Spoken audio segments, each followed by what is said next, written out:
في جملة غريبة كده عمالة تتردد على لسان الأهلاوية والزملكاوية من بعد ماتش بيراميدز وأهلي جدة، خصوصا الأهلاوية، يعني إن فرق السعودية كلها فرق فاضية. والأنقح من كده بقى الناس الجاحدة بتقولك إن لو كان نادي زد أو الجونة هو اللي كان بيلعب أهلي جدة كان هيكسب برضه، كأن نادي بيراميدز يعني ما عملش إنجاز، يعني كأن دي حاجة عادية يعني خالص. يعني طب يا عم، أنا عارف إنها تقيلة قوي على قلبك إنك تعترف بعظمة وإنجاز نادي بيراميدز، تمام، عشان الحرقان وفاهمها دي.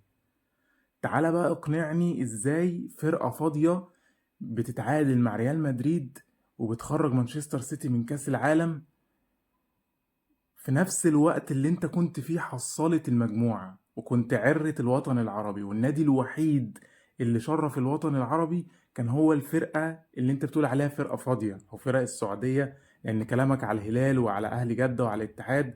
اقنعني بقى ازاي فرقة فاضية بتعمل الانجاز ده وبتخلينا فخورين الفخر ده، وبترفع راس الوطن العربي بالمنظر ده في الوقت اللي انت كنت فيه عرة الوطن العربي، وجاي تقول عليها فرقة فاضية؟ طب ازاي؟ يعني بأني عقل وبأني منطق؟ الفرقة الفاضية دي بقى هي اللي كانت بتلعب أهلي جدة قبل ما تلعب بيراميدز وتعادلوا مع بعض 3-3. وده يثبت لك بقى إن مفيش حاليا فرقة فاضية في الوطن العربي كله غير الأهلي المصري.